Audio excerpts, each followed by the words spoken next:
सभे मगहिया भाई बहन के भूलेटन काका के राम राम आथिन मगहिया खबर में सुनथिन देश दुनिया के खबर। आज देश के 102 सीट पर होत लोकसभा चुनाव के पहला चरण वाला चुनाव आज के दिन 1625 उम्मीदवार के होय तक भाग के फैसला। गृह मंत्री अमित शाह गांधीनगर लोकसभा में कैलन रोड शो। भारत क्रूज मिसाइल के कैलक सफल परीक्षण और परीक्षण। राहुल गांधी कहलका कि देश के विविधता के बदले के हो रहा है प्रयास।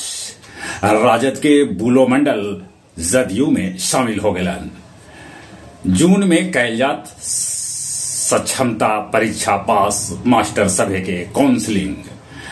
पूर्व मंत्री आलोक मेहता के बॉडीगार्ड के रिवॉल्वर गायब हो गलक। शिल्पा शेट्टी और राज कुंद्रा के 98 करोड़ की संपत्ति कैल गेल कुर्क।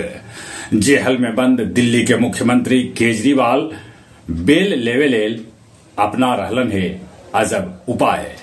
घर से मंगा के खा रहलन है खूब मिठाई। इंडोनेशिया में होल ज्वालामुखी विस्फोट। दुबई में इतना पानी बरसल कि रेगिस्तान में बह लगल नदी लेखा पानी। अमेरिका और ब्रिटेन ईरान पर लगौलक नया सिरे से प्रतिबंध। ईरानी कब्जा वाला पोत से भारतीय महिला के कैल गए रिहा।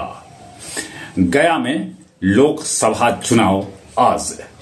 नक्सली क्षेत्र छकरबंधा में मतदान कर्मी के हेलीकॉप्टर से भेजल गए।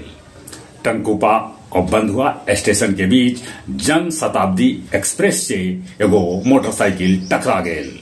कितने जगह पर गर्मी के चलते आग लगे से गेहूं के फसल हो गया नष्ट। अब कुछ खेल के समाचार।